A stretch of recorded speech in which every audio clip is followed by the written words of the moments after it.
Olá, turminha, sejam todos bem-vindos. Sou o professor Alex Ferreira, professor de Química da plataforma Gonçalves Dias. Tudo bem, turminha? Mais um vídeo do nosso projeto, a Mega Revisão Paz-UEMA Enem, ok? São questões de Química, onde nós estamos trazendo aqueles conteúdos que mais são cobrados nesses dois concursos, beleza? Turminha, e na aula de hoje nós vamos falar sobre a teoria atômica, né? Certo? A teoria atômica que vai falar do átomo, dos modelos atômicos, é uma parte que é muito cobrada nesses dois concursos. Por isso dividimos esse tópico em dois vídeos, beleza? Onde nós estamos abordando todas as questões cobradas, certo? A nível de Enem e a nível de Paz-UEMA. Então vamos falar do modelo atômico de Dalton, modelo atômico de Thomson, modelo de Rutherford, modelo de Bohr e o modelo atômico atual, ok? Então os modelos atômicos serão cobrados, serão revisados nesse vídeo, tudo bem, turminha? Então vamos começar, ok? Então questão Paz-UEMA do ano 2013, olha só. O vidro colorido utilizado na produção de recipientes é obtido por meio de agentes químicos adicionados durante o processo de fabricação, em que as diversas cores conduzem às características de transmissão de luzes diferentes. Os elementos químicos cobalto, de número atômico 27, e o selênio, de número atômico 34, são responsáveis pela cor azul e vermelha, respectivamente.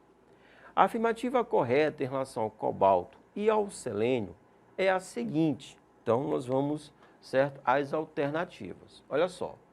Suas respectivas configurações eletrônicas para os cátions bivalentes, aí nós vamos ter aqui, ó, 1s2, 2s2, 2p6, 3s2, 3p6, 4s2, 3d5, ok?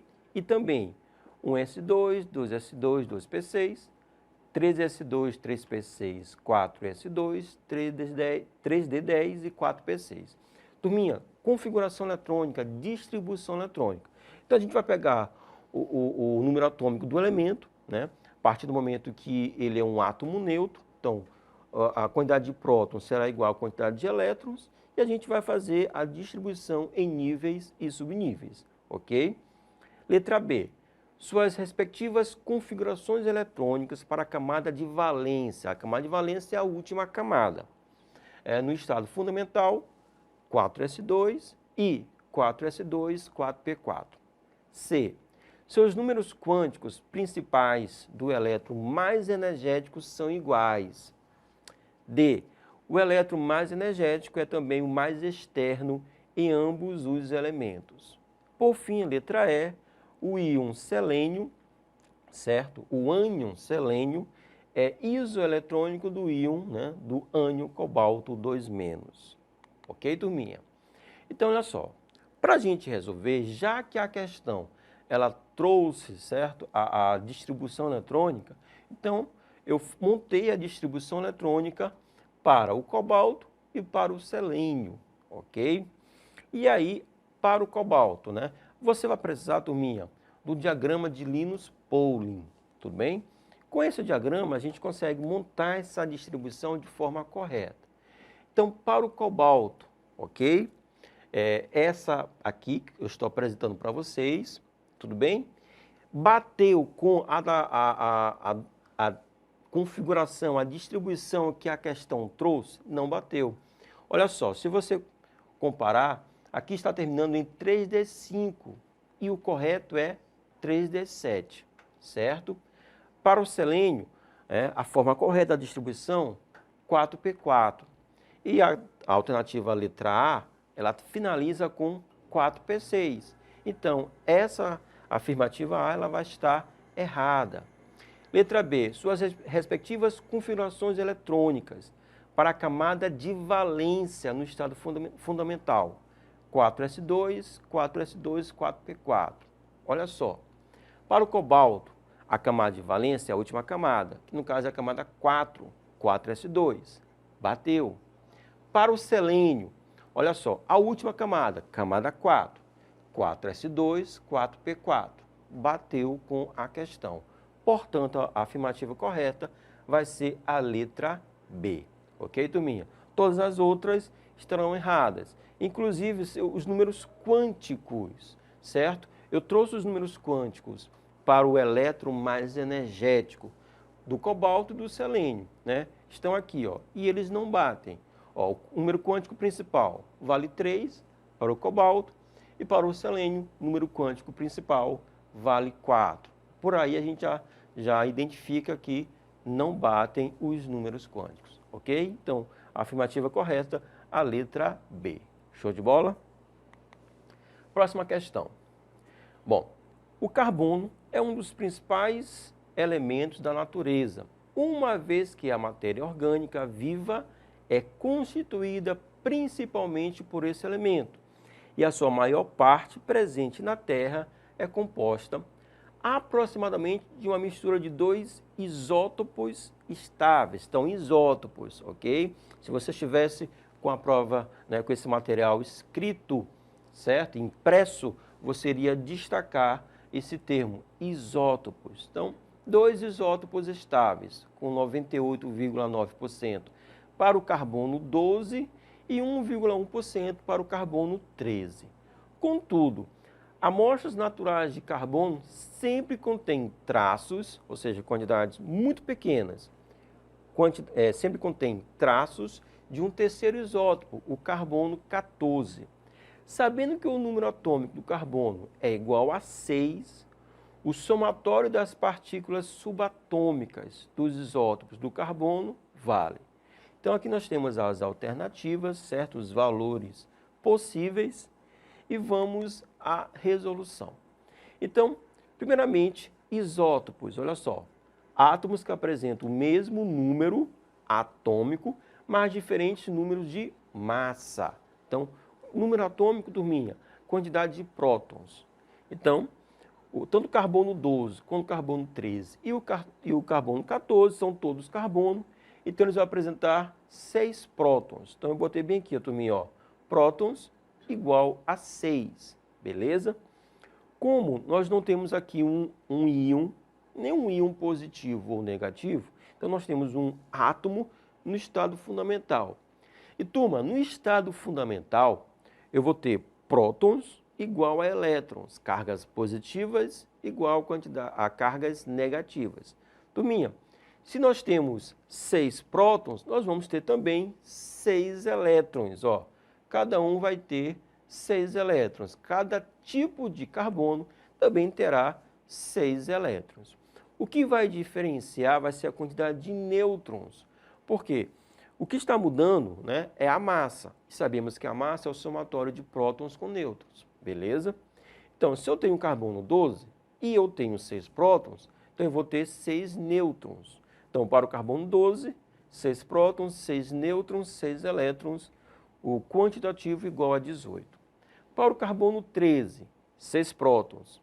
Quanto falta para chegar a 13? 7. Então, 7 nêutrons mais 6 elétrons, somando 19.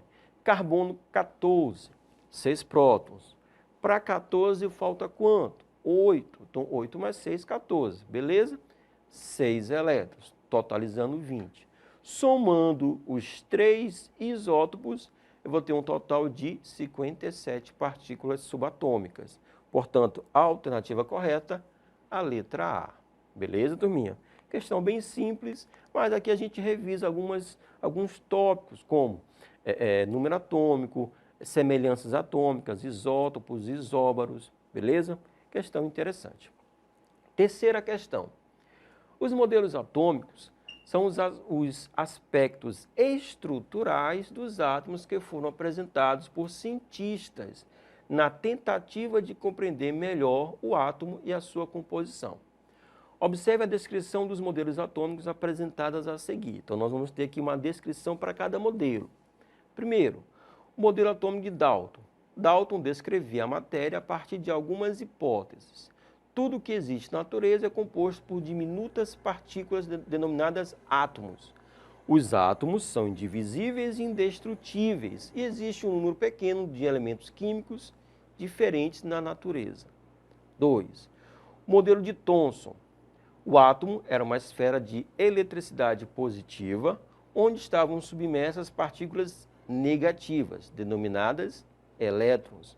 Foi Thomson que lançou a ideia de que o átomo era um sistema descontínuo, portanto, divisível. Bom, o ponto 3, modelo atômico de Rutherford, o átomo ocuparia um volume esférico e possuía um núcleo, o qual possuía a maior parte da massa do átomo, bem como teria uma carga positiva. A região externa ao núcleo estaria ocupada pelos elétrons em movimento em torno deste núcleo. Tópico 4, modelo atômico de Bohr. Os elétrons giram em torno do núcleo de forma circular e com diferentes níveis de energia, chamados por Bohr de orbital atômico. Nestes orbitais, os elétrons apresentariam energias constantes. Os elétrons saltam para orbitais de mais alta energia, retornando ao seu estado fundamental após a devolução da energia recebida, emitindo um fóton de luz equivalente. Ponto 5. Modelo atômico moderno. O modelo atômico atual é um modelo matemático probabilístico embasado fundamentalmente nos princípios da incerteza de Heisenberg e no da dualidade partícula-onda, de Louis Broglie. Além disso, Schrödinger, a partir desses dois princípios, criou o conceito de orbital, regiões de probabilidade. Turminha, olha só, o comando da questão apresenta incorreções na descrição do modelo. Então, qual modelo apresenta falhas? Turminha, a letra A, olha só, letra A é o modelo 4, certo? O modelo 4, então, o modelo atômico de Bohr, os elétrons giram em torno de um núcleo de forma circular e com diferentes energias, certo? Chamados por Bohr de orbital atômico. Turma, orbital atômico está relacionado ao modelo atômico moderno, modelo atômico atual, certo? O restante do enunciado está correto, mas nesse ponto, orbital atômico é uma teoria atual. Então, por isso, a incorreção está no modelo atômico de Bohr, aqui na opção 4. Então, a alternativa correta, a letra A. Legal, turminha? Continuando, questão de número 4. Embora o conceito de átomo seja antigo, o desenvolvimento das teorias atômicas são datadas entre o século XIX e XX.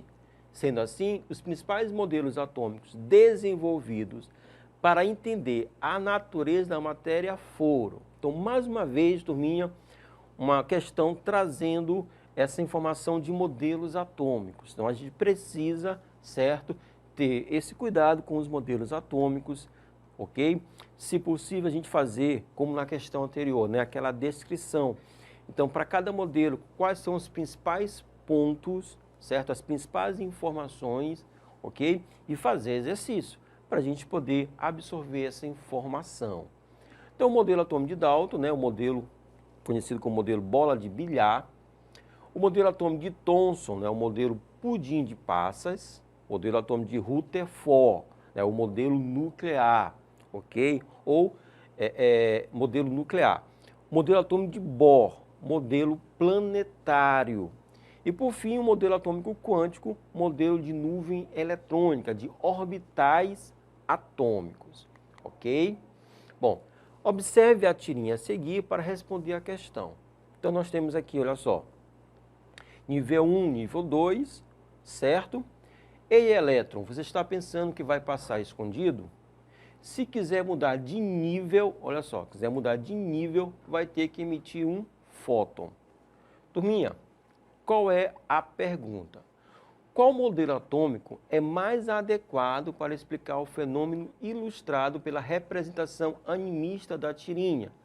Ok? Então, a tirinha, eu vou voltar aqui, está falando de níveis atômicos, nível 1, nível 2, ok? E também no último tópico, ó, se quiser mudar de nível, vai ter que emitir um fóton, certo? Vai ter que emitir luz na forma de energia, tá certo? Então vamos aqui à resolução. Olha só, para a gente ter a mudança de nível, o elétron ele precisa receber energia e assim ficar excitado. Então ele vai ficar energizado. Com essa energia a mais, ele vai conseguir fazer os saltos quânticos, né? As mudanças de níveis. Então, o elétron vai cada vez mais e vai ir para níveis mais externos. Show?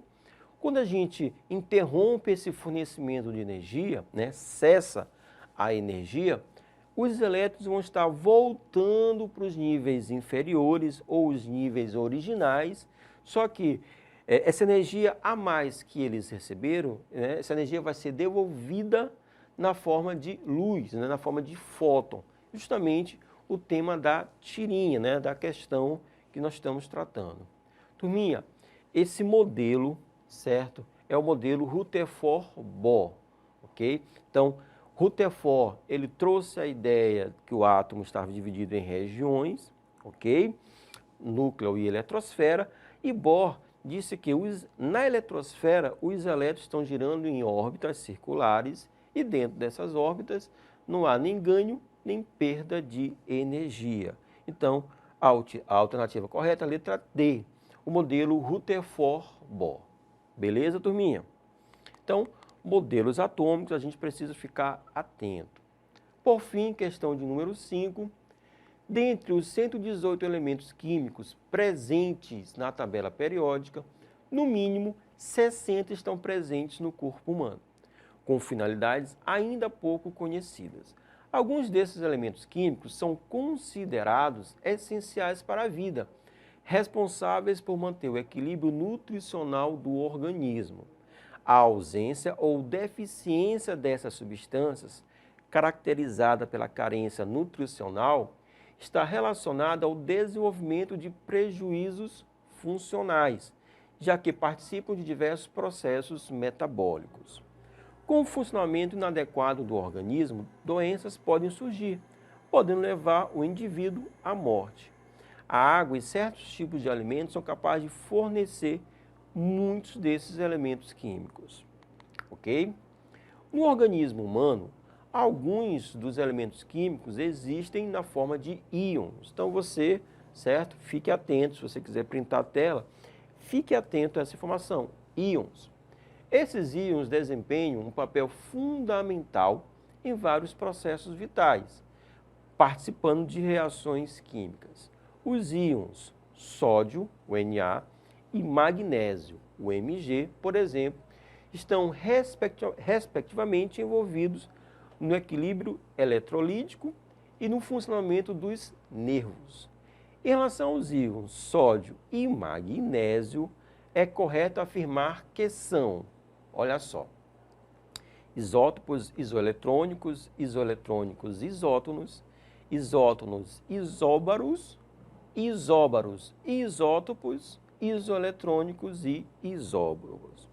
Turminha, aqui nós estamos falando de semelhanças atômicas, isótopos, isóbaros, isótonos, isoeletrônicos, certo? Então, olha só, o sódio vai ter 11 prótons, 12 nêutrons, certo? O magnésio vai ter 12 prótons, 12 nêutrons e nós vamos ter também 10 elétrons. Show de bola? Então, nós temos aqui, ó, 12 nêutrons, tanto para o sódio quanto para o magnésio. Então, eles vão ser isótonos. Turminha, o sódio, ele tem 11 prótons, ok? Só que ele tem uma carga mais 1. Então, ele tem 1 elétron a menos. 11 menos 1, eu vou ter aqui 10 elétrons.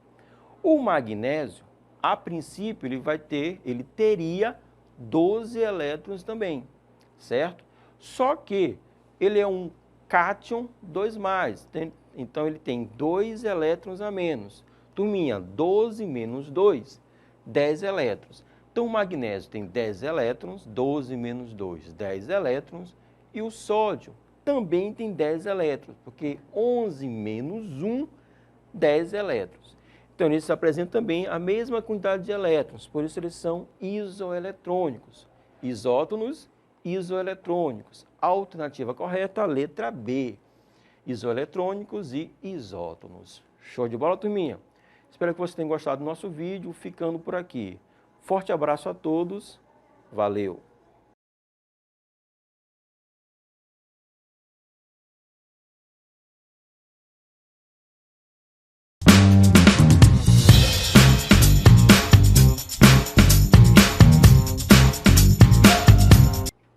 Olá, turminha, sejam todos bem-vindos. Sou o professor Alex Ferreira, professor de Química da plataforma Gonçalves Dias. Tudo bem, turminha?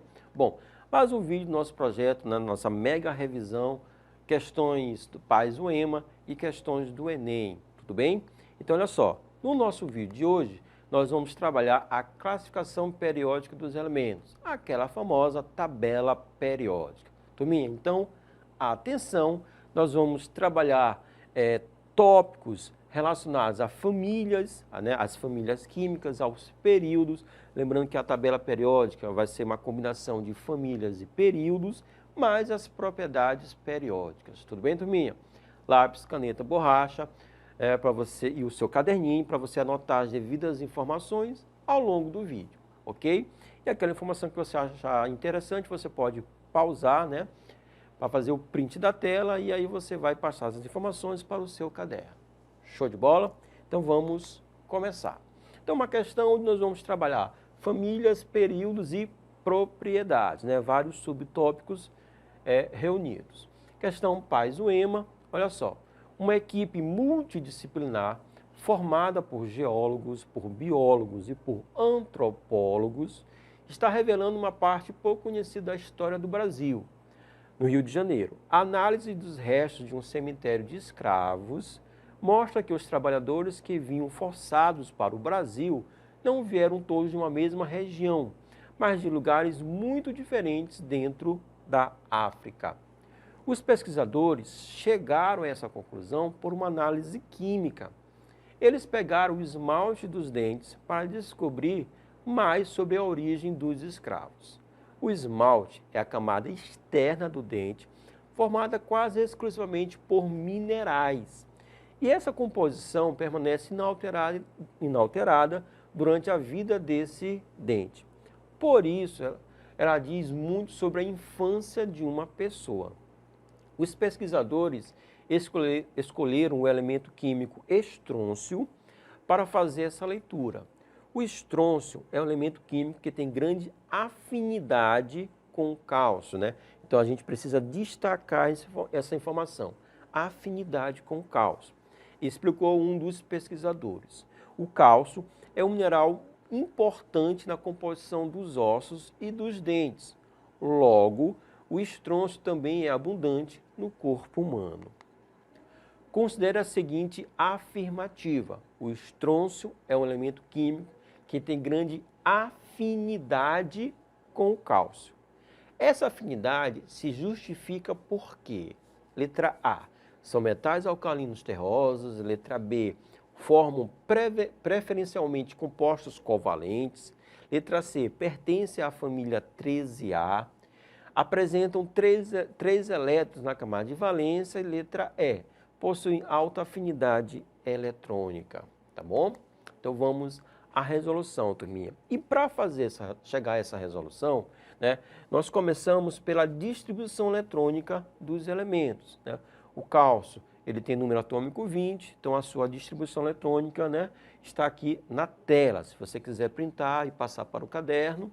Da mesma forma, nós temos aqui a distribuição eletrônica para o elemento estrôncio, certo? O estrôncio tem número atômico 38, portanto, 38 prótons, e no seu estado fundamental, 38 elétrons.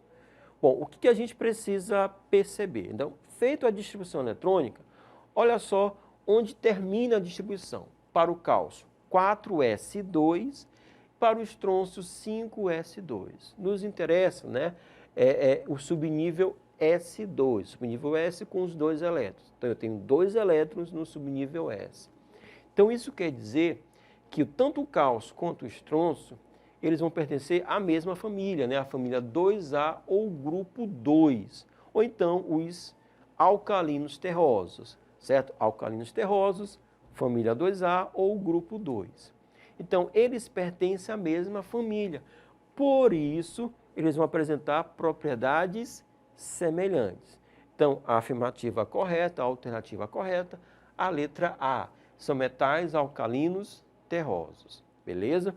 Então, a gente faz a distribuição eletrônica para poder descobrir a qual família esse elemento ou o elemento da questão pertence. Questão de número 2, Olha só, toda a história começa com o carbono, juntando todas as estruturas em cadeias. Nada que pudesse tirar mais o sono, mesmo tudo ainda se juntando como teias, ok? Neste trecho de soneto da família Nobre, é possível ser identificada uma propriedade do elemento químico carbono. Trata-se de, ok? Quais são as afirmativas? Ó, letra A, catenação. B, raio atômico. C, energia de ionização. D, eletronegatividade. Letra E, eletroafinidade. Turminha, então aqui estamos falando do elemento carbono, propriedade, onde esse carbono ele é capaz de montar cadeias, certo? Estabelecer cadeias, são as famosas cadeias carbônicas. Estão lembrados, turminha? Ok? Então, a resolução da questão, nós vamos focar no carbono. Então, o químico alemão, né, o Augusto Kekulé, né, o famoso Kekulé, foi quem estudou as principais características do átomo de carbono. Então, ele explicou as propriedades em forma de postulados, né, 3 postulados. Primeiro, o carbono ele é tetravalente, ou seja, ele estabelece 4 ligações covalentes, que podem ser 4 ligações simples, 2 ligações simples e uma ligação dupla, uma ligação simples e uma ligação tripla ou 2 ligações duplas. Mas, de todas as formas, são 4 ligações covalentes. O segundo postulado, que é Kekulé, diz que o carbono tem 4 valências livres, né? E essas valências, elas são equivalentes, ok? São equivalentes do ponto de vista energético. Terceiro postulado, o carbono forma cadeias carbônicas, ok? E, turminha, a propriedade que estabelece que a gente pode fazer a relação com a formação de cadeias carbônicas é a catenação. Catenação, termo utilizado em química para expressar a propriedade que o elemento químico carbono, né, especificamente o carbono, possui de se ligar com outros átomos de carbono formando cadeias. Então, aqui, no trecho lá do soneto, voltando aqui, no trecho do soneto, onde fala que juntando todas as estruturas em cadeias, turminha, essa propriedade é a catenação, ok? Raio atômico é o tamanho do átomo, ele não entra aqui em questão. A energia de ionização, energia necessária para retirar elétrons, também nós não estamos falando de elétrons ou de íons aqui nesse trecho. Eletronegatividade e eletroafinidade são bem semelhantes. É a vontade de ter elétrons. Também isso não entra em questão no trecho desse soneto. E sim, a possibilidade de formar cadeias, letra A, catenação. Show de bola? Terceira questão. A tabela periódica atualizada apresenta 118 elementos químicos, sendo 92 naturais e 26 artificiais, devidamente identificados. Os elementos estão organizados em ordem crescente de número atômico, certo? Então, a tabela periódica ou classificação periódica dos elementos, certo? Essa organização é em ordem crescente de número atômico.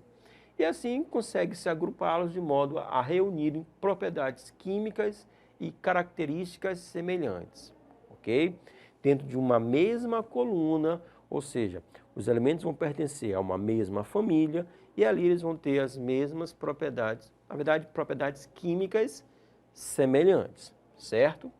Considerando os metais alcalinos terrosos, o grupo 2A da tabela periódica, é possível afirmar que os seus elétrons da camada de valência estão. Camada de valência, a última camada, a camada mais externa do átomo, ok?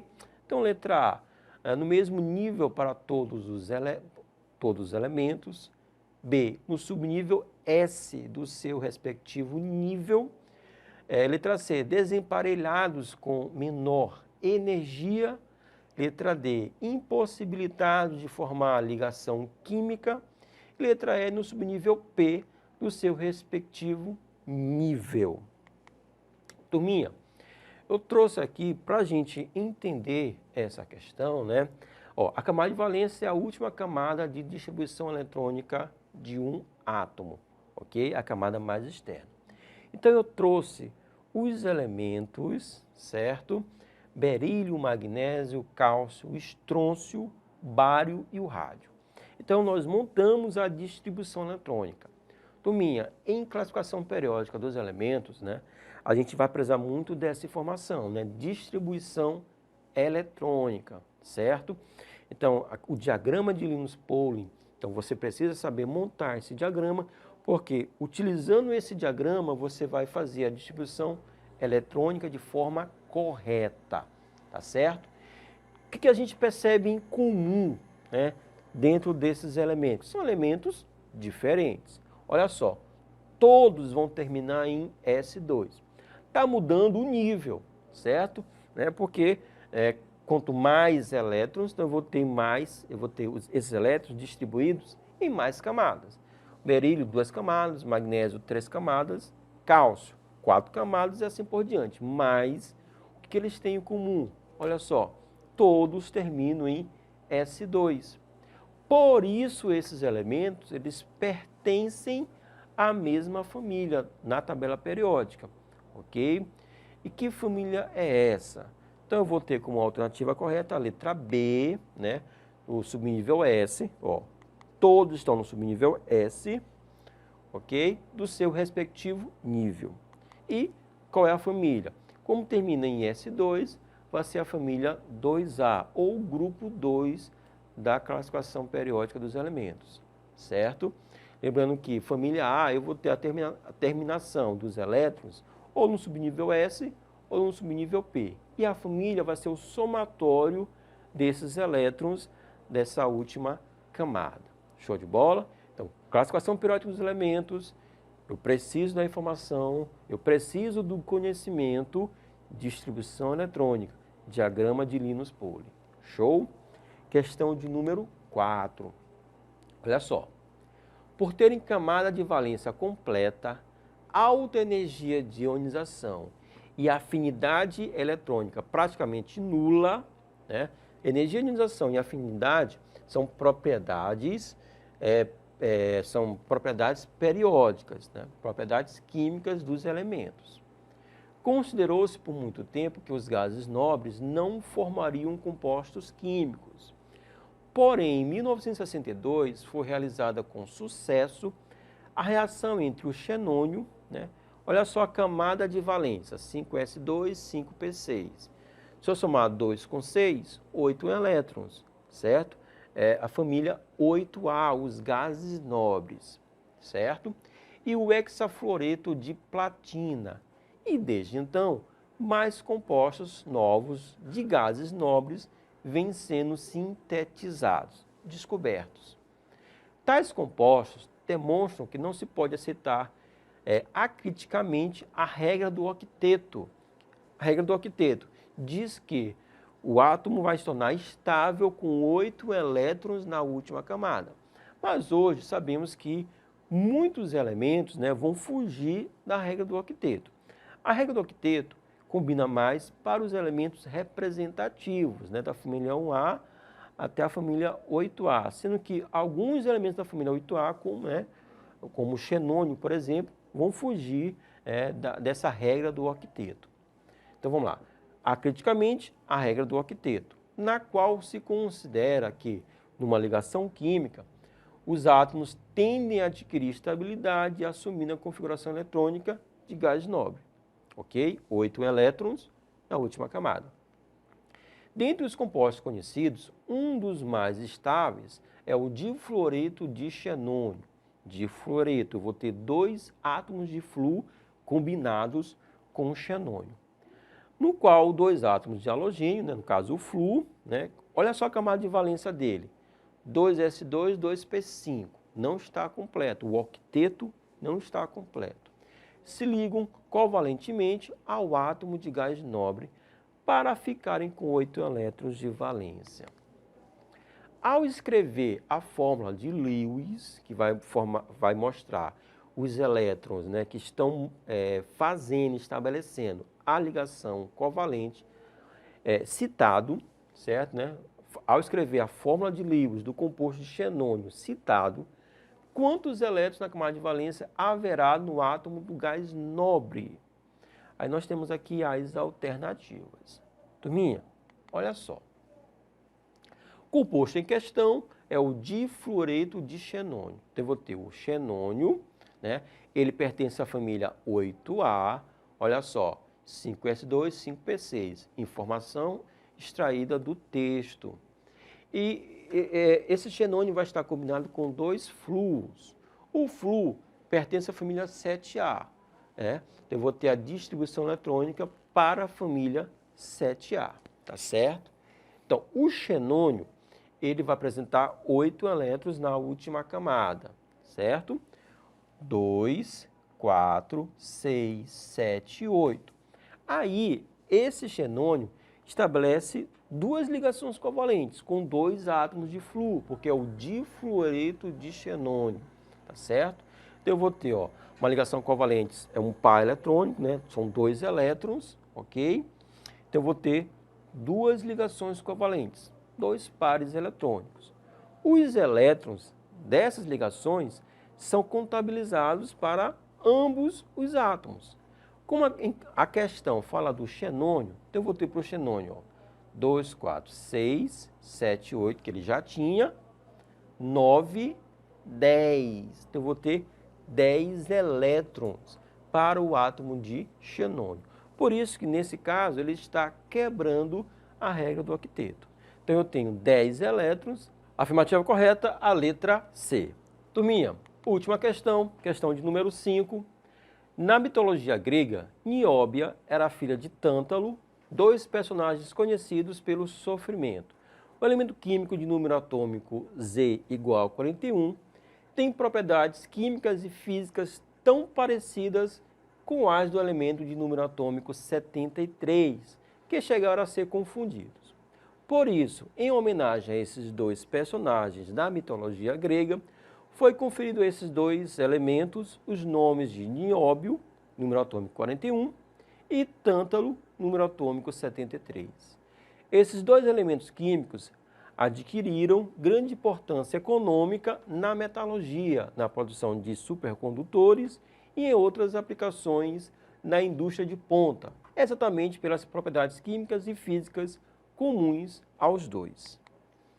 A importância econômica e tecnológica desses elementos, pela similaridade de suas propriedades químicas e físicas, deve-se a: letra A, terem elétrons no subnível F, serem elementos de transição interna, pertencerem ao mesmo grupo da tabela periódica, terem seus elementos mais externos nos níveis 4 e 5, respectivamente, estarem localizados na família dos alcalinos terrosos e alcalinos, respectivamente. Bom, turminha, fazendo a distribuição eletrônica, certo? Tanto para o elemento de número atômico 41 quanto para o elemento de número atômico 73, olha só, a gente vai perceber que para ambos nós vamos ter a mesma distribuição eletrônica, ou seja, vão terminar, né, no mesmo ponto. Seria o subnível D, com 3 elétrons. Então, tanto para o tântalo quanto para o nióbio, a distribuição eletrônica termina no D3. Então, eles vão pertencer à mesma família ou grupo, certo? Por quê? Porque a sua distribuição eletrônica termina exatamente no mesmo subnível, ok? A mesma quantidade de elétrons no mesmo subnível. Então, eles vão pertencer, né, à mesma família ou grupo, né? E assim, por pertencerem à mesma família, eles vão apresentar propriedades semelhantes. Portanto, a afirmativa correta vai ser a letra C, pertencer ao mesmo grupo na tabela periódica. Beleza, turminha? Então, essa foi a nossa aula. Espero que vocês tenham gostado. Ficando por aqui, turminha, forte abraço a todos. Valeu!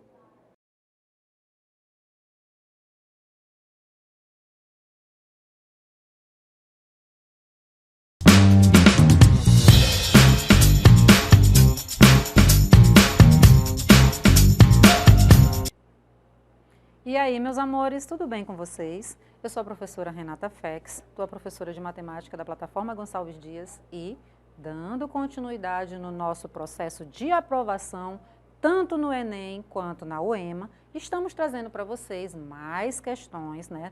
Estamos trazendo aqui comentários de questão desses dois exames, Enem e UEMA, tá? E aí você já sabe como é que funciona, né? Nós estamos trazendo dentro daqueles assuntos que nós sabemos sempre são cobrados nesses dois exames, e aí nós trazemos as questões para vocês e trazemos também a resolução comentada, tá bom? Hoje, nessa aula de hoje, eu estou trazendo para vocês questões dentro do assunto frações, tá? Você sabe, tanto o Enem quanto a UEMA trazem, né, questões que solicita que você trabalhe, né, dentro das frações para poder, então, descobrir, né, o gabarito da questão. Aqui, primeira questão da UEMA, vamos acompanhar a leitura e não se esqueça de estar fazendo grifo, né, naquelas informações que você sabe, são essenciais, você vai utilizar justamente na busca da solução do gabarito, tá bom? Então, começando a leitura, acompanha comigo, que diz o seguinte: um pai deixou um testamento no qual a sua herança será dividida pelos 3 filhos da seguinte forma: o primeiro deverá receber 1/3 da herança, o segundo 2/5 e o restante ficará para o terceiro filho. Qual o percentual da herança que cabe ao terceiro filho? E aí nós temos as opções. Na letra A, 7/15 da herança. Na letra B, 11/15 da herança. Letra C, 2/15 da herança. Letra D, 8/15 da herança. E, por fim, na letra E, 4/15 da herança. Então, você já percebe aqui, ó, pelo denominador de todas as frações, nós já garantimos uma coisa, vale 15, tá? Então, lá dentro dos teus cálculos, você já vai perceber que o denominador, né, ao final, já tem que ser justamente esse 15, tá? Então, vamos organizar, né? E, claro, como é uma divisão da herança, quando nós somarmos, né, as frações de acordo com os 2 primeiros filhos, nós já temos aí um panorama, né, em relação ao terceiro filho. Então, é justamente a partir desse ponto que nós vamos começar. Nós já vamos fazer essa soma, que é a fração correspondente ao primeiro filho e também a correspondente ao segundo. Veja, 1/3, que é o do primeiro filho, 2/5, que é o do segundo filho. Aqui, uma soma de frações com denominador diferentes, nós tiramos o mínimo múltiplo comum entre 3 e 5, que são 2 números primos entre si, portanto, esse MMC é a multiplicação deles. Renata, eu não vou me lembrar de tudo isso que tu está dizendo. E agora? E agora, o teu procedimento é muito simples. Tu vai fatorar o 3 e o 5 simultaneamente. Você também vai encontrar a mesma resposta, tá? Que vai ser o 15, certinho? Então, ó, mínimo múltiplo comum entre 3 e 5 é 15. Então, esse 15 vai ser o nosso novo denominador, tá? E aí, aquela divisãozinha, né? Que no caso são frações equivalentes que nós estamos escrevendo. No caso, a equivalente a 1/3 é 5/15. E a equivalente a 2/5 é 6/15. Espera aí, Renata, não entendi de novo. Calma. Lembra que o MMC deu 15? Beleza. Ele aqui já está, né, como nosso novo denominador. Aí nós fazemos aquela continha. 15 dividido por 3, 5. 5 vezes 1, o próprio 5. Esse 5 que está aqui na primeira parte do nosso denominador. Sinal de mais repetido. Novamente, 15 dividido agora pelo 5, que é o denominador, tá? Dá 3. E 3 vezes 2, que é esse numerador aqui, tem como resposta esse 6, ok? Então, veja, já colocamos cada fraçãozinha com o seu, né, respectivo novo numerador, que no caso é 5 e o outro 6, vamos fazer a soma. No caso, essa soma já deu, né, 11/15. Esse 11/15 é o gabarito? O que você acha? Não, né? Claro que não pode ser. Por que não pode ser? Porque isso aqui é o que os 2 primeiros filhos receberam. Para nós dizermos o percentual referente ao terceiro filho, aí, né, nós vamos montar, né, uma nova subtração. Na verdade, nós estamos fazendo o inteiro, que é a herança, né, essa herança para nós é considerado um inteiro, e nós vamos subtrair dela, né, essa fração que nós encontramos aí, de 11/15, tá? Esse 1, nós podemos escrever o 1 de qualquer formato. Aqui, para nós vamos usar 15/15. Por quê? Ora, o denominador da fração que nós encontramos não é o 15? Então, eu posso, né, ajustar aquele número 1 dessa forma aqui e fazer, então, a minha subtração. 15/15 menos 11/15. E aí, agora sim, nossa resposta, 4/15. E nosso gabarito se encontra lá na letra E, 4/15 da herança. Percebeu como aqui o raciocínio foi bem simples, muito embora a gente precise, né, relembrar alguns conceitos básicos, operações com frações, né? E lembra, esse é o nosso objetivo agora. Nós vamos ver questões, tá?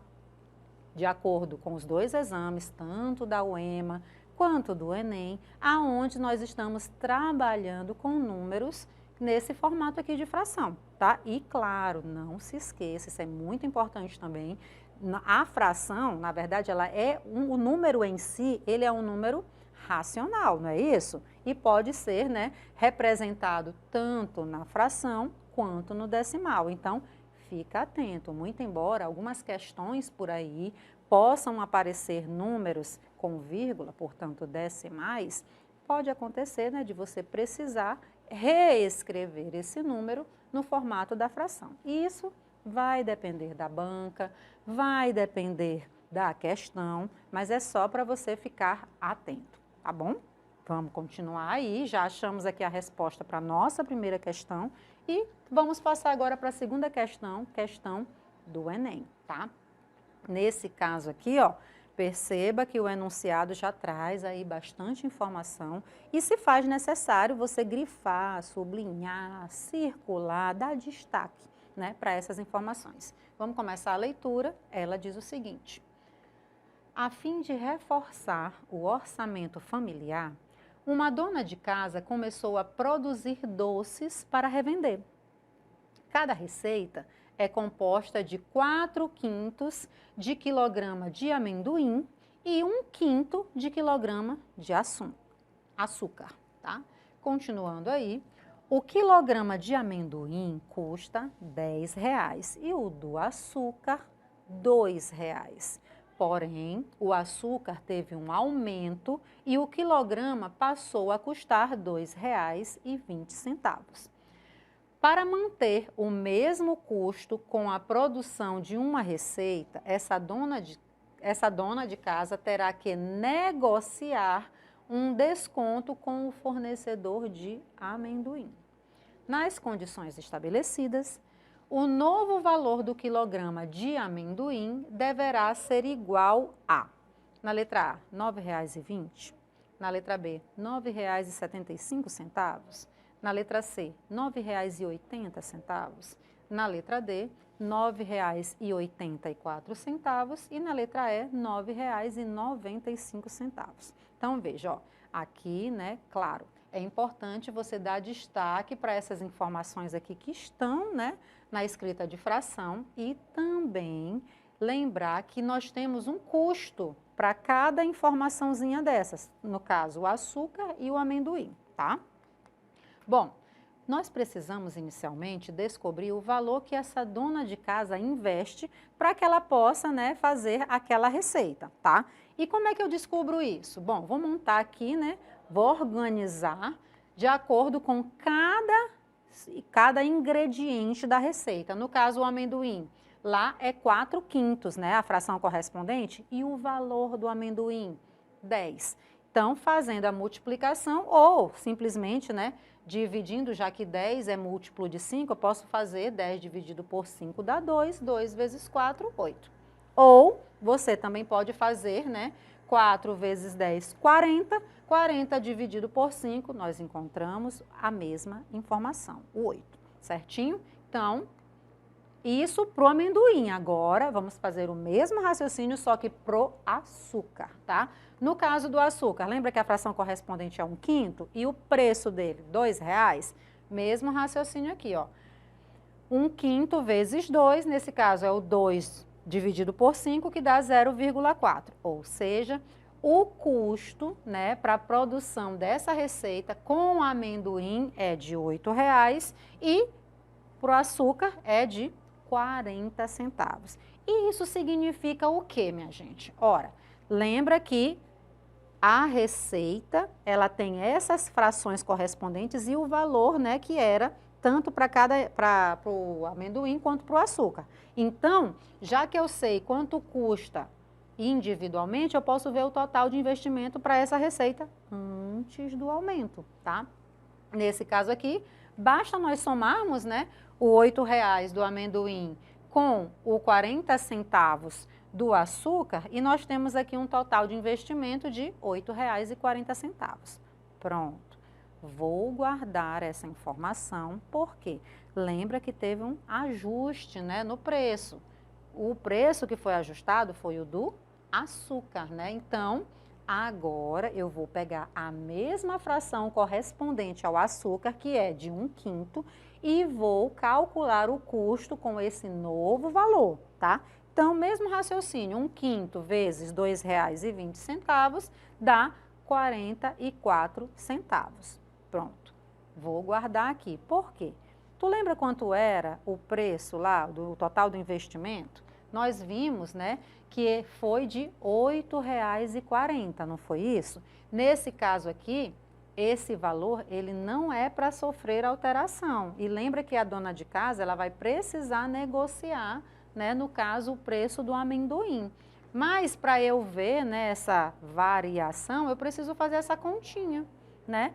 O R$8,40, que é o custo da produção lá com aqueles valores antigos, vou tirar esses 44 centavos, que é só o do açúcar, e vou ver quanto é que eu tenho que ter de valor para o amendoim. No caso, esse amendoim tem que custar para mim, lá na composição daquela receita, R$7,96, certinho?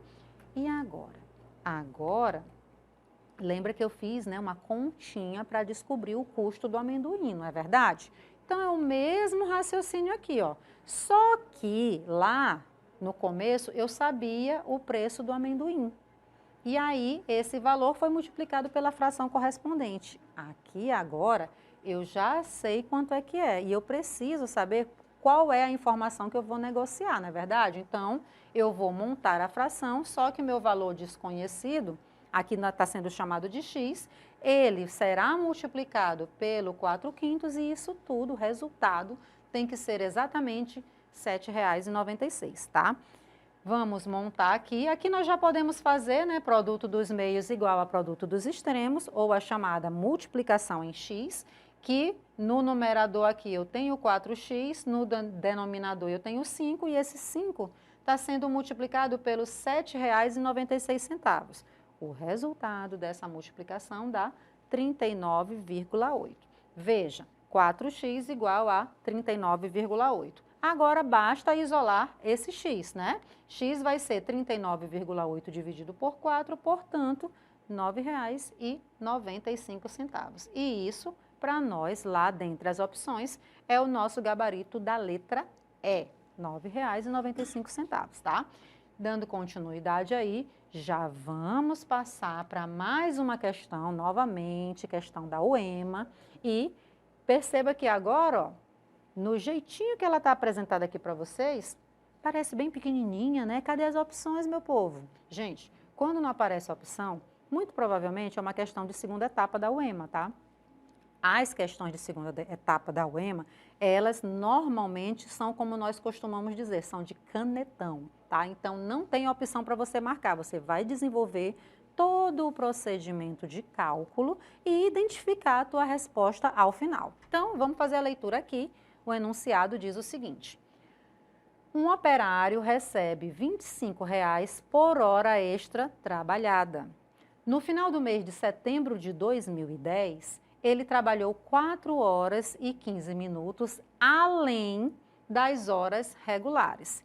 Calcule a quantia recebida pelas horas extras trabalhadas, tá?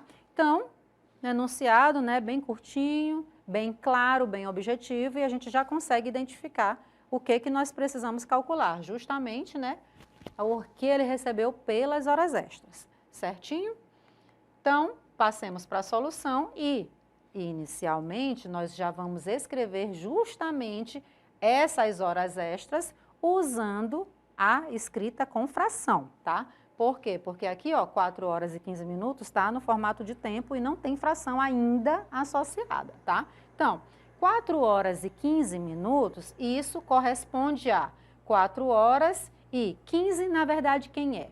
15 é 60 dividido por 4, tá? Nesse caso, esse 60 corresponde a 1 hora. Então, eu tenho 4 horas mais 1/4 de hora. Vou fazer a minha continha aqui, né, somar essas duas informações e, nesse caso aqui, eu já aproveito, porque lá no enunciado ele disse quanto é que esse trabalhador recebe por hora extra, não foi isso? Então, ó, aqui nesse caso eu já posso, inclusive, fazer a substituição.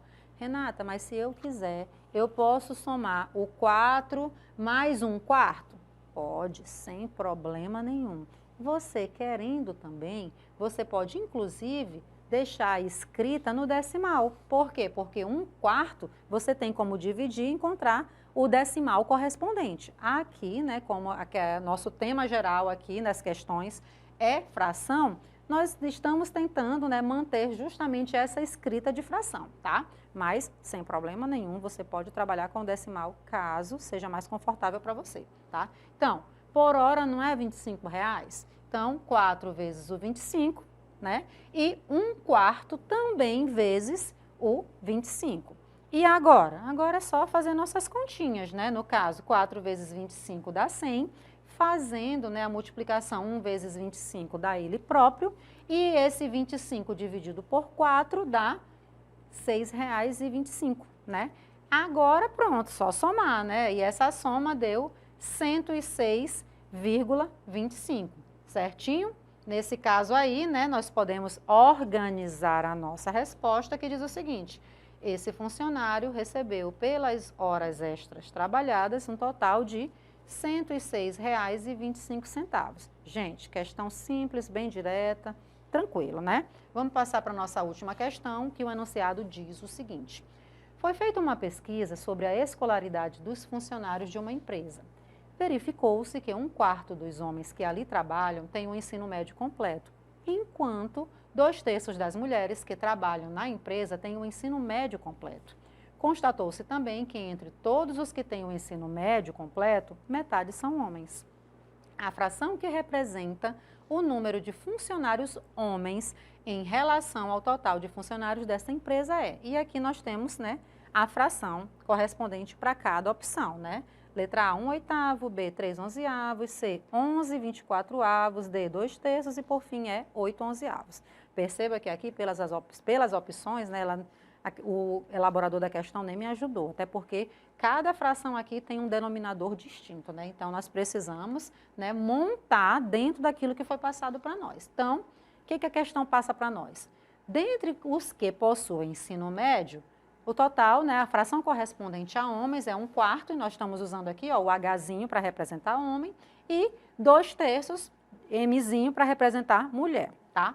Pronto, já sei aqui 2 que possuem ensino médio, cada um a fração correspondente. E também, lá no enunciado diz assim, ó: dentre todos os que têm o ensino médio, metade são homens, ou seja, eu vou somar essas duas informações aqui e vou calcular a metade. Por quê? Porque eu tenho uma fração correspondente, né, à quantidade de homens. Então, na hora que eu somo essas duas informações aqui e divido por 2, isso para mim é metade. E a metade, sendo homem, eu tenho uma fração correspondente a homem, tá? Então, aqui, ó, vamos desenvolver fazendo a soma, tudo direitinho. E depois, qual é o meu objetivo? Isolar, né, para poder estabelecer a relação. Ó, aqui, meios por extremos, eu já tenho aqui, ó, 2 vezes 1/4, que deu o próprio 1/4, mudando aqui de membro, né, para isolar, eu tenho 2/3 de M igual a 2/4 de H menos 1/4 de H. Renata, por que tu não reduziu a fração? Porque ia me dar trabalho, gente. Ó, o denominador aqui está igual, então deixa, tá? Fazendo aqui a subtração dessas frações que o denominador está igual, ó, 1/4 de H. O que eu faço agora, gente? Só meios por extremos, tá? E nesse caso aqui, fazendo as multiplicações, nós descobrimos que o M é 3/8 de H, tá? E agora, a gente já tem, né, uma somatória, tá? E substituindo nessa somatória, agora sim, tá? Eu vou avançar aqui por conta do tempo, mas você está entendendo que eu estou só fazendo a substituição e mudando de membro, tudo bem? Então, H deu 8/11 de T. Isso para nós está lá no gabarito na letra E. Tchau, tchau para vocês e até a próxima aula.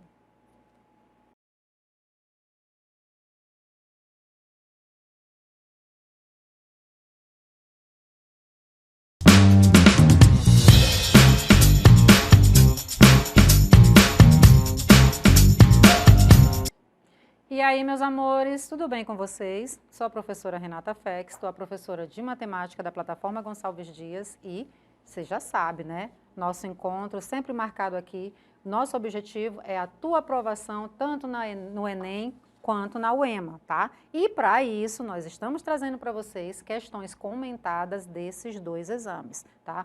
Não te esquece, aqui nós estamos fazendo o passo a passo da resolução e, claro, fazendo a leitura do enunciado, destacando os pontos essenciais e fazendo os cálculos associados, né?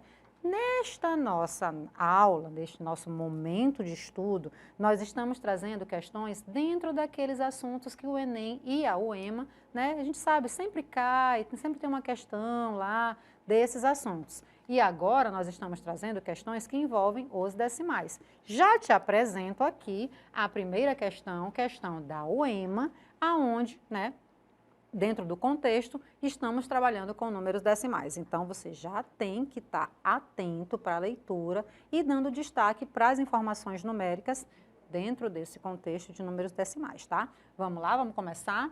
Questão da UEMA, enunciado, diz o seguinte: o proprietário de um veículo cujo tanque de combustível é de capacidade para 60 litros, ao passar por um posto de combustível, vê a placa a seguir. Então, veja, aqui, né, temos uma placa onde consta o valor, né, do combustível para o caso de pagamento em dinheiro ou em débito, tá?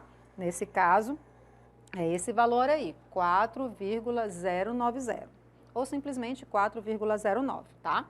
Continuando a leitura, diz o seguinte: o atento proprietário verifica que o carro está apenas com 1/4 do tanque com gasolina. Ele gastará para completar o tanque com gasolina a seguinte quantia. E aí nós temos aqui já as opções, né? Na letra A, R$ 61,35. Na letra B, R$ 184,05. Na letra C, R$ 245,40. Na letra D, R$ 229,04 e, por fim, na letra E, R$ 244,38. Então, veja, aqui, né, nós já temos, né, começando nosso processo de resolução, já precisando identificar quantos litros de combustível tem no carro. Ora, lá falou, né, que corresponde a 1/4 do tanque. E também falou, né, que esse tanque cheio tem a capacidade de 60 litros. Logo, vamos calcular esse 1/4 de 60 litros. E nada mais é, né, do que fazer a multiplicação do 1 pelo 60, que dá o próprio 60, e isso dividido por 4. 60 dividido por 4, 15 litros. E isso corresponde a 1/4 do tanque. Ou seja, lá no tanque desse proprietário tem ainda 15 litros. Ele quer fazer o que mesmo? Ele quer completar o tanque. Ora, se a capacidade máxima é de 60 litros e restam ainda 15 litros, nós vamos fazer uma continha de menos, não é isso? No caso, nós vamos fazer 60 litros menos 15 litros e isso nós já temos como resposta 45 litros. Isso é o que falta para ter o tanque cheio. E esse proprietário vai, né, completar o tanque, ou seja, ele vai colocar 45 litros de combustível. lembra o preço do combustível? Agora sim nós vamos usar aquele valor que estava lá naquela tabelinha, né, naquela informação que o proprietário, ao passar pelo posto de combustível, olhou. Então, nesse caso, é justamente isso que nós vamos calcular, né, o valor pago pelos 45 litros, que vai ser encontrado quando nós fizermos essa multiplicação aqui, gente. 45 vezes 4,09. Montando a tua multiplicação aí, tá? Você vai encontrar como resposta R$ 184,05. E isso para nós lá no gabarito se encontra na letra B, tá? E prontinho. Já finalizamos a primeira questão e aqui, claro, veja que eu já estou, né, dando os resultados. É importante, gente, você fazer a continha no teu material, não simplesmente anote, monte a multiplicação. Quando for necessário, monte todas as operações, porque você ganha agilidade nos cálculos, tá? E claro, vai sempre, né, resgatando a tabuada, a gente não precisa dizer, é muito importante, tá? Você saber para que acelere o teu cálculo, tá bom? Então, continuando aí, já vamos para a questão de número 2, questão do Enem, e você já sabe, né, a questão do Enem, ela vem aí com um pouquinho mais de informação, o texto um pouquinho maior, tá? Então, é sempre importante a leitura atenta do enunciado e a grifar aquelas informações que você considerar, né, importantes. Então, vamos lá. Toda a esfera visível ao longo do ano dos hemisférios celestes norte e sul está dividida em 88 partes, incluindo, cada uma delas, um número variável de estrelas. A unidade de medida utilizada pelos astrônomos para calcular a área de uma constelação é o grau quadrado. Algumas constelações são imensas, como o Erídano, o Rio Celeste, localizada no hemisfério celeste sul e ocupa uma área de 1.138 graus quadrados. Em contraponto, a constelação Norma, localizada no mesmo hemisfério, não passa de 165 graus quadrados, tá? E essa informação aí vem de uma revista, né, muito famosa, tá? Continuando aí. Em um mapa do hemisfério celestial feito em uma escala de 1 para 1000, as constelações Erídano e Norma ocuparão, respectivamente, uma área em graus quadrados de, na letra A, 0,1138 e 0,0165. Letra B, mesma informação, tá? Só mudou aqui a segunda, 0,165. E aqui, tá, eu não vou passar logo para o processo de resolução, porque é só leitura de números, tá bom? Então, vamos começar aqui o processo de resolução.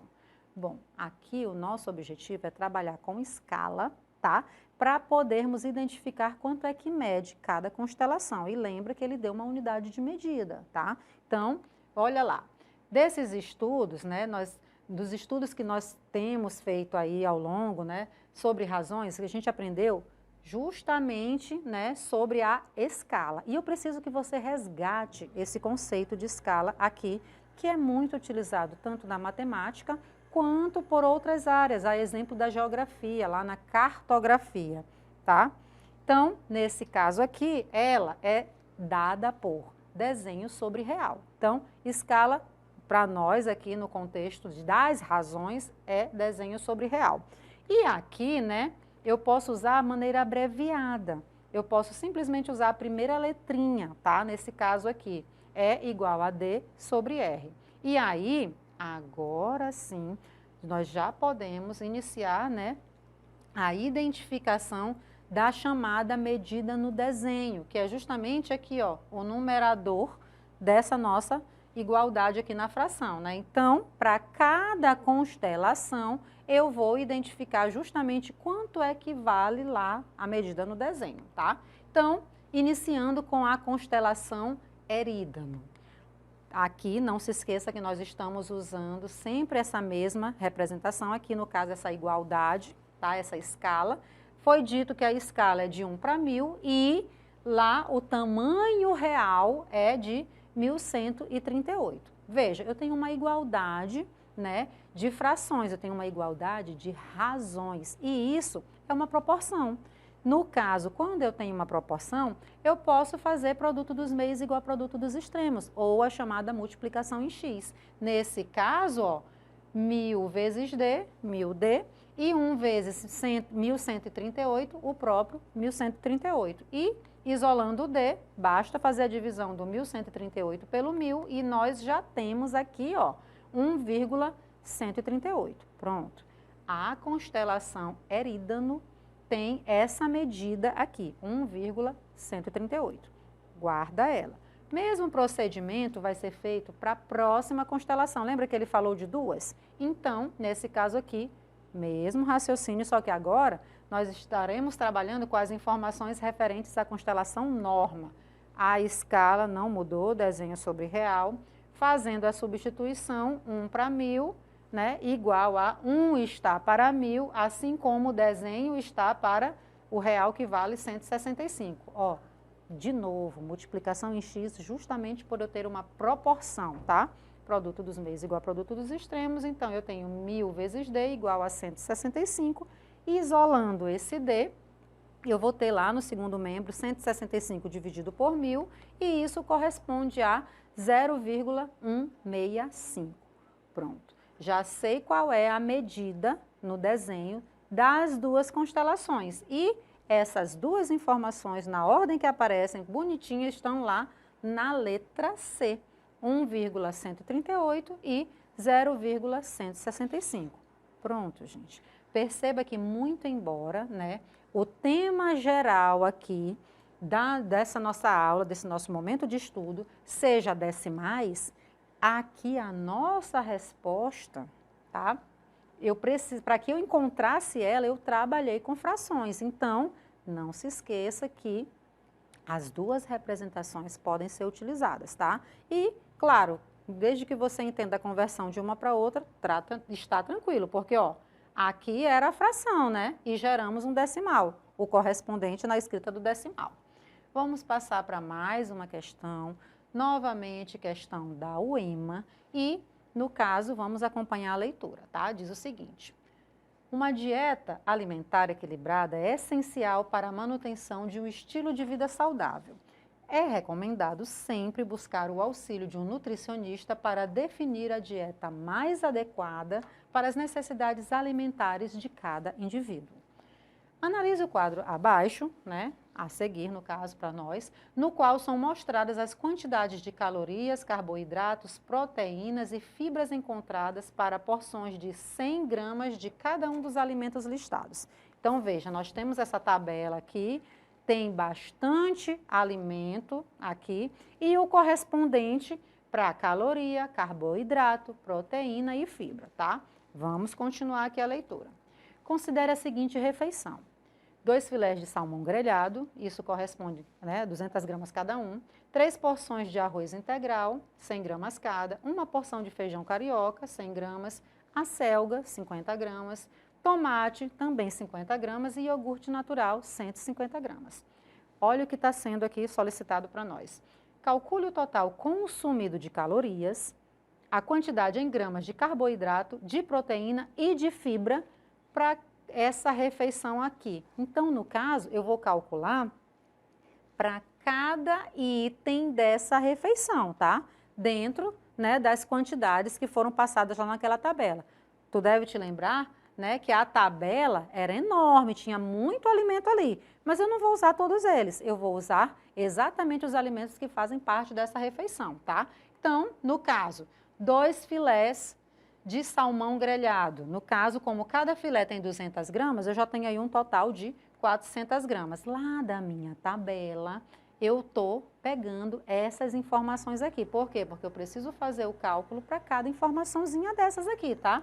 Então, em relação a calorias, 400, né, que são 400 gramas, vezes 229 sobre 100, tá? No caso, por quê? Por que esse sobre 100? Porque aqui era para cada 100 gramas. Como eu tenho aqui nessa informação de 229, eu já posso eliminar aqui, ó, ele é o meu numerador, tá?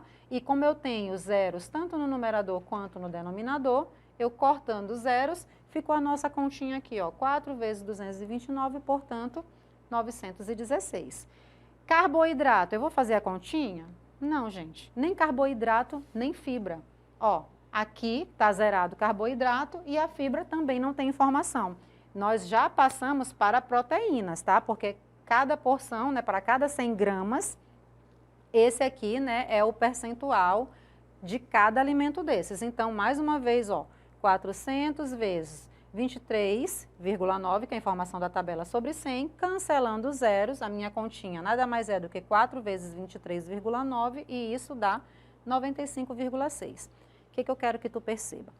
Lembra que aquela refeição tem alguns itens, tá? E esses itens, para cada item desses, eu vou fazer esse mesmo raciocínio, tá? Então, você vai acabar percebendo que, como eu tenho uma tabela com números decimais, essa continha vai, né, se manter no mesmo formato a depender dos valores que aparecem, tá? Nesse caso aqui, ó, a minha primeira informação é salmão grelhado. E aí, eu vou fazer agora para o arroz integral. Lembrando que lá são 3 porções e cada porção tem 100 gramas. Portanto, um total de 300 gramas.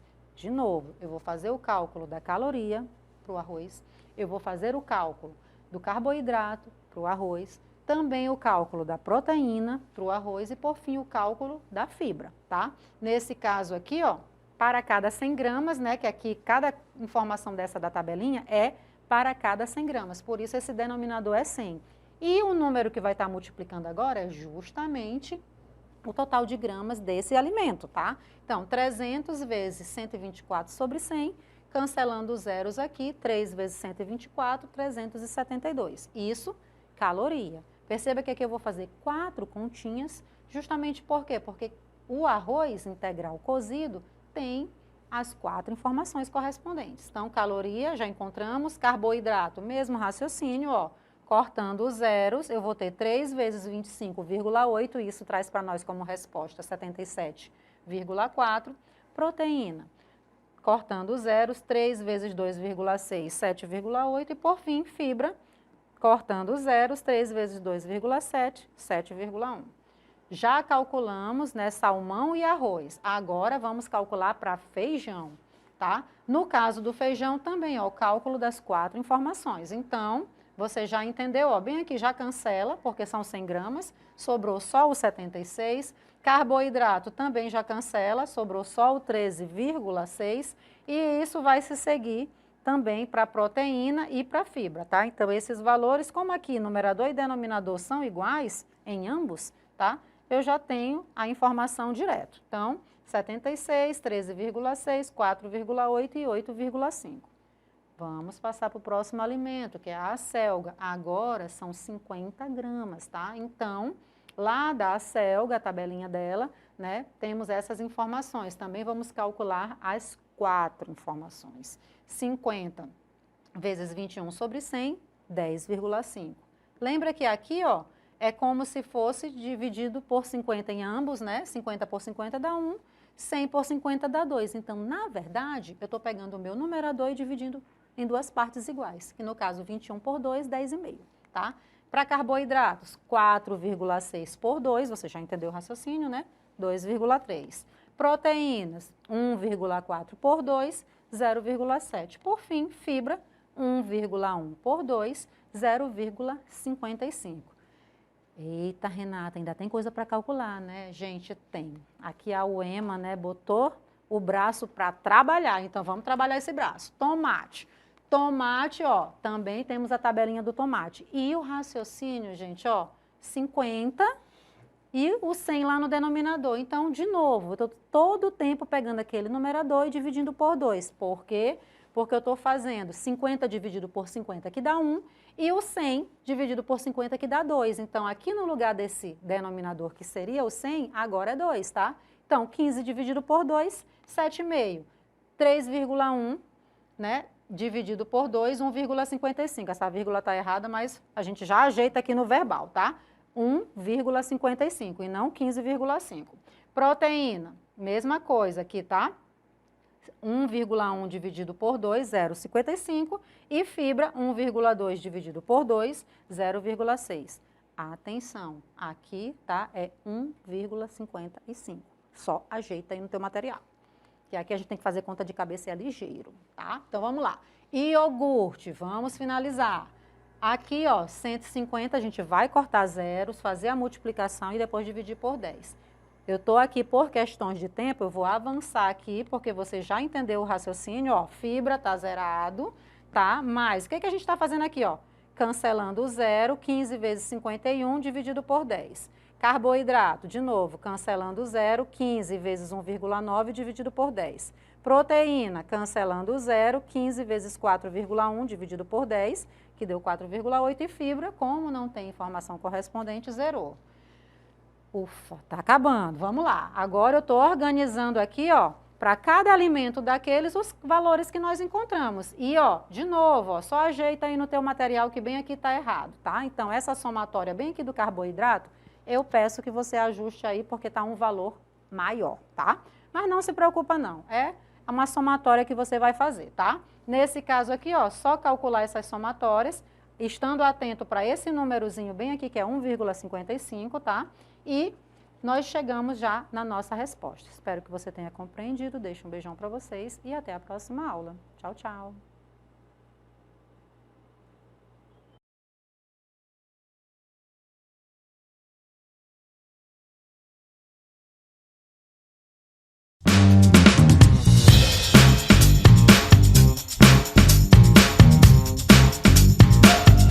Olá pessoal, tudo bem com vocês? Guilherme Campos aqui, professor de Educação Física da Rede Estadual do Maranhão. E nessa aula de hoje, nosso projeto aqui, nosso preparatório para PAS UEMA Enem, nós vamos dar continuidade aos nossos estudos sobre as unidades temáticas da Educação Física. Já venho falando para vocês há 2 aulas que a Educação Física se divide em 6 unidades temáticas. Jogos e brincadeiras, esportes, lutas, danças, ginásticas e práticas corporais de aventura. Na aula passada, nós falamos dos jogos e brincadeiras e lá eu dei algumas características do jogo para vocês. Eu disse que o jogo tem característica, tem suas regras flexíveis, que tem características que levam para a ludicidade, que levam para a inclusão do indivíduo. Eu dei vários tipos de classificações dos jogos para vocês. E hoje eu vou trazer aqui os esportes. Vou falar para vocês dos esportes. Vocês vão perceber que os esportes eles diferem-se dos jogos em alguns pontos. Então vamos lá. O conceito, regido por um conjunto de regras formais, institucionalizadas por organizações, associações, federações e confederações esportivas, as quais definem as normas de disputas e promovem o desenvolvimento das modalidades em todos os níveis de competição. Aí tá aqui, ó, circulei para vocês. Regras formais. Em comparação à nossa última aula de jogos, eu falei de regras flexíveis. Dentro dos esportes, existem as associações, as federações, as confederações, que fazem com que essas regras elas sejam o quê? Rígidas. Não podem ser mudadas. O jogo de voleibol, o set tem duração de 25 pontos. O set só vai acabar quando uma equipe chegar a 25 pontos. Com aquela regrinha lá, com uma diferença mínima de 2 pontos. Uma equipe para vencer um jogo de voleibol tem que vencer 3 sets. E essas regras elas não são mudadas, elas são rígidas. Aí dentro dos esportes existem algumas classificações. Trouxe aqui para vocês, ó. Esporte e participação.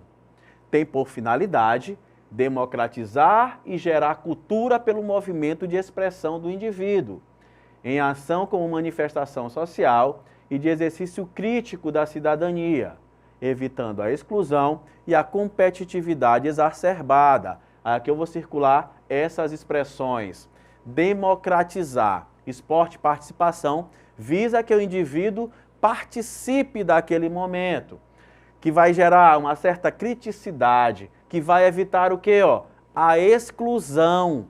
Que o esporte performance, ele gera essa exclusão. Esporte participação, ele se assemelha, ele se assimila com o jogo, por exemplo, que visa ali a inclusão. E a competitividade exacerbada. Existe uma certa competição, mas ela não é o quê? Não é exagerada. Coloco aqui na imagem, ó, um projeto que eu realizava na escola onde eu trabalhava. Era a Corrida do Estudante. Nós colocávamos 300 alunos na rua correndo. Lá existia uma certa competição? Claro que existia, mas não era o nosso objetivo principal. O objetivo principal era fazer com que 300 alunos se inscrevessem nessa corrida e fossem participar. Mesmo com os níveis de aptidão que são altamente diferentes de um indivíduo para o outro, tinha gente que fazia sua caminhada, tinha gente que corria e caminhava, tinha gente que só corria, tinha gente que tinha um nível de aptidão melhor, mas o nosso objetivo aqui no caso, meu e do professor Márcio, que está ali na foto, era de fazer o quê? De fazer com que todos os alunos participassem, se envolvessem com o projeto. Então, essa é a ideia do esporte participação, democratizar a vivência prática, tá? A diferença para o esporte performance, percebam que a imagem já não são pessoas aleatórias. Eu já botei aqui uma atleta olímpica, ó, Simone Biles, porque aqui eu já estou falando de alta performance. Traz consigo os propósitos de novos êxitos e a vitória sobre os adversários. As diferentes modalidades esportivas estão ligadas às instituições, ligas, federações, confederações, comitês olímpicos. Aqui é algo que visa o quê? Novos êxitos, quebra de recordes. E quando uma pessoa chega a nível olímpico, como é uma atleta dessa como Simone Biles, para ela chegar onde ela chegou, ela participou de várias peneiras. E nessas peneiras iam tirando o quê? Iam excluindo várias outras meninas. Então, no esporte performance acontece o quê? A exclusão do indivíduo. Vamos avançando. Dentro da classificação dos esportes, existem essas 7 aqui, ó. Esporte de rede, esporte de marca, esporte de precisão, esporte técnico combinatório, esporte de campo e taco, esporte de invasão ou territorial e esportes de combate. Vamos aqui, ó. Esporte de rede. Esporte cujo objetivo é lançar a bola em direção à quadra adversária sem que o oponente consiga devolver. Exemplo, tênis de quadra, tênis de mesa, badminton. Aqui está no caso squash, é esporte de rede, parede também tem essa classificação, essa associação.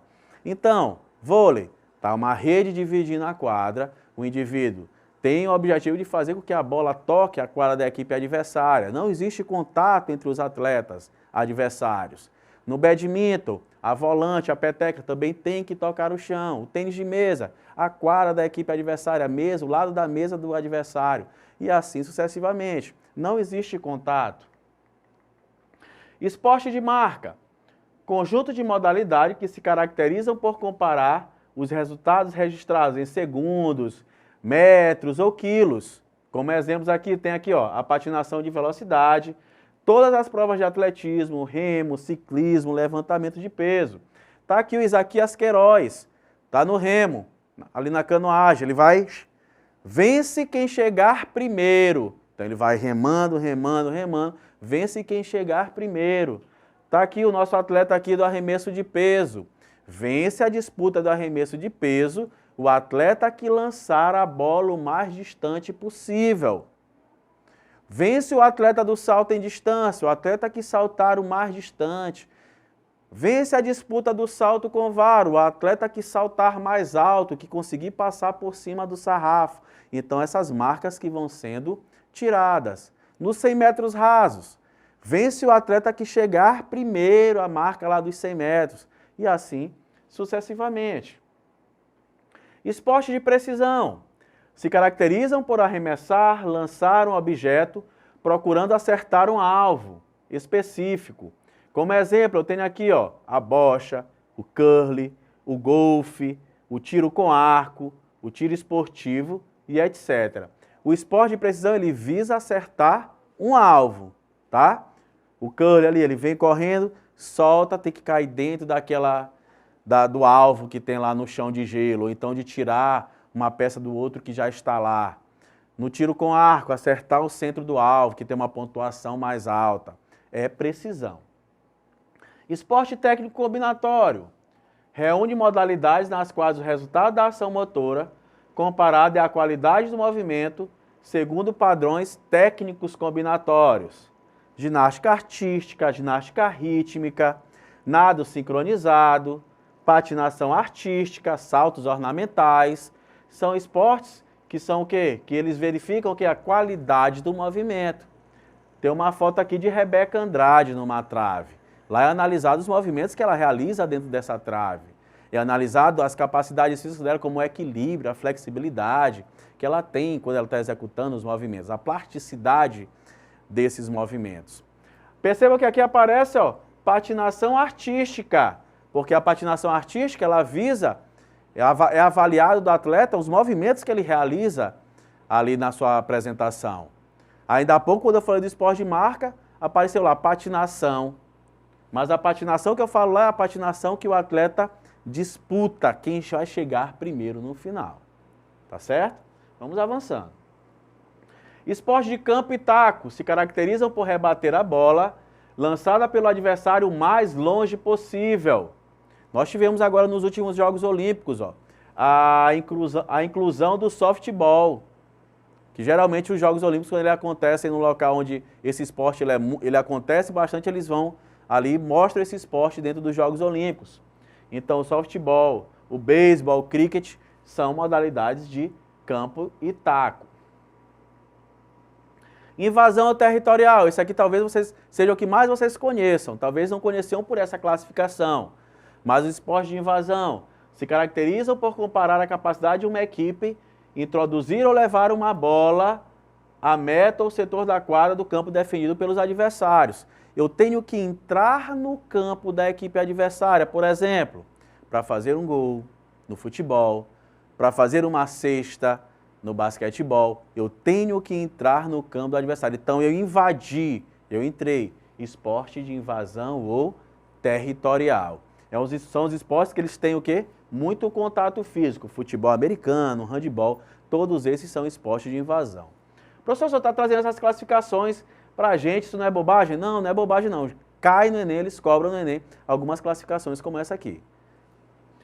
Esportes de combate reúne modalidades caracterizadas como disputas nas quais os oponentes devem ser subjugados com técnicas, táticas e estratégias de desequilíbrio, contusão, imobilização ou exclusão de um determinado espaço por meio de combinações de ações de ataque e defesa.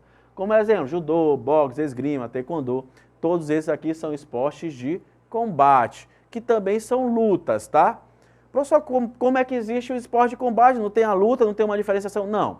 Esporte de combate é o mesmo que luta.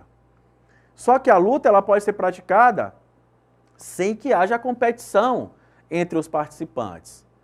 Então, as lutas que um dia elas serviram para proteger, teve a questão de entender alguma arte marcial, de aprender alguma arte marcial, sofreu um processo de esportivização. Então, se enquadra dentro do esporte de combate.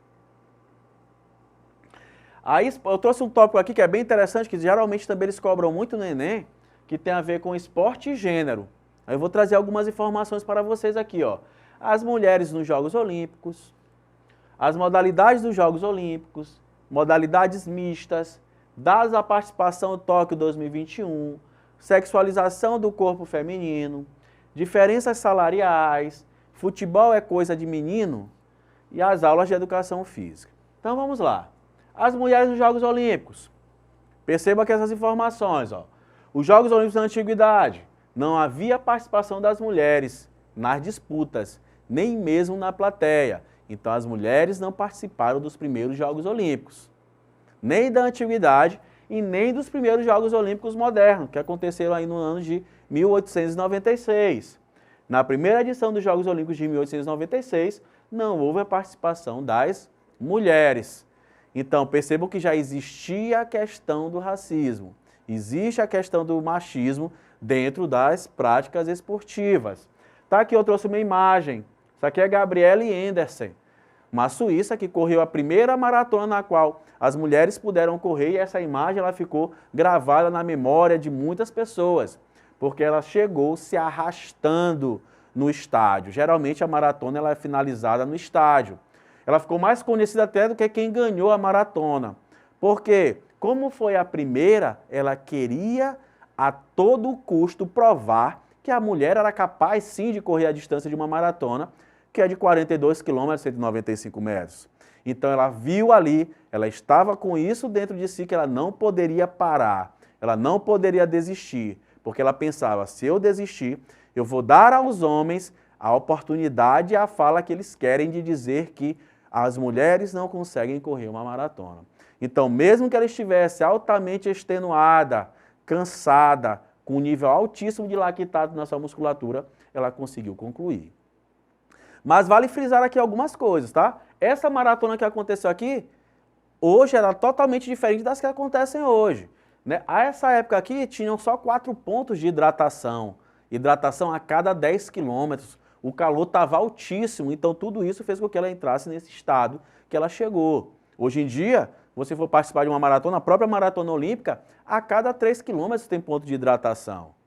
Tem uma melhor suplementação. Então, hoje em dia, a maratona se tornou muito mais fácil para os atletas. Modalidade dos Jogos Olímpicos, ó. Vou trazer 2 modalidades. A ginástica rítmica e o nado sincronizados. São modalidades que acontecem o quê? Os homens não participam dessas modalidades nos Jogos Olímpicos. É uma questão de gênero aí. Então, existe dentro dos Jogos Olímpicos, mas somente as mulheres participam, tanto da ginástica rítmica quanto do nado sincronizado. Isso nos Jogos Olímpicos, porque já existem campeonatos de nado sincronizado masculino, assim como existem campeonatos também que incluíram os homens nas disputas da ginástica rítmica. Aí, modalidades mistas da Olimpíada de Tóquio. Interessante dessa última Olimpíada, foi uma preocupação bem bacana, achei bem legal. Eles tentaram ali equiparar a quantidade de atletas do sexo masculino com do sexo feminino. Que do sexo feminino sempre teve uma minoria. Então eles começaram a tentar fazer essa equiparação entre os gêneros. Então eles começaram a criar algumas modalidades onde as disputas elas acontecem de forma mista. Como assim? Homens e mulheres disputando. O atletismo, revezamento 4x400, que antes era só o feminino e o masculino, nesse ano aqui aconteceu o revezamento masculino e feminino. Aí eu vi algumas pessoas leigas que não entendiam do assunto, mostraram algumas imagens, as mulheres correndo com homens, finalizando um revezamento, os homens ganhando das mulheres, dizendo, olha só, essa equiparação não existe, isso, aquilo, outro, só que a equiparação aqui é em outro sentido, galera. Até porque aí a pessoa desconhecia a regra. Porque dentro dessa disputa do 4x400, são 2 homens e 2 mulheres, né? Mas lá não fala a obrigatoriedade da sequência que eles irão correr. Então essa organização de quem vai correr primeiro, quem vai fechar, quem vai correr no meio, é a organização da equipe. O certo é que, dentro desse revezamento, iriam correr 2 homens e 2 mulheres. Claro que poderia acontecer de um homem, naquele momento, estar correndo com uma mulher. E o homem, de fato, ele tem uma velocidade maior do que a da mulher. Isso se ambos estiverem muito bem treinados, tá? Isso aqui não é... Eu não estou falando de machismo, eu estou falando de uma capacidade física que o homem tem mais do que a mulher, que é a velocidade, que é a força. O homem tem mais do que a mulher, assim como a mulher tem um maior equilíbrio do que os homens. Aí, ó, falei da questão da equiparação. Aí, ó, homens, 51,20%. Mulheres, 48,8%. Chegamos bem próximo já de ficar 50-50. Foi a menor distância que aconteceu da participação dos homens e mulheres. E professor, isso não está invertido essas cores? O senhor colocou dos homens cor-de-rosa, das mulheres azul. Não, isso aqui foi proposital mesmo. Para vocês começarem a tirar da cabeça de vocês essa questão de quem usa rosa é mulher, de quem usa azul é homem. Não existe isso. É isso que eu quero que vocês entendam, que dentro das práticas esportivas não existe essa diferença de gênero. Não existe esporte de homem, não existe esporte de mulher. Ambos podem ter a mesma vivência prática. A mulher pode sim jogar futebol, o homem pode sim ser bailarino. Beleza? Tranquilo? Vamos avançando. Sexualização do corpo feminino, ó. Aconteceu nos últimos Jogos Olímpicos, infelizmente. A equipe norueguesa de handebol de praia foi multada por não fazer uso de vestimenta obrigatória. Na regra do esporte, galera, acreditem, tem lá a obrigatoriedade das mulheres usarem biquínis. E as norueguesas não usaram, resolveram usar shorts e uns tops e elas foram multadas por não estar com a vestimenta adequada. Elas alegavam o quê? Que não precisam estar mostrando o seu corpo para que o esporte seja atrativo para a plateia, para os homens. Elas querem ter uma vivência prática onde elas se sintam seguras. Tá aqui duas atletas, por exemplo, do voleibol de praia. Olha a vestimenta das atletas. Então, às vezes, a atleta vai fazer um movimento onde, de fato, ela tem ali uma certa vulnerabilidade das suas partes íntimas em aparecer ali para a plateia. Então, também, a gente tem que romper com essa questão da sexualização. Diferenças salariais, olha só, isso aqui também deve ser muito combatido.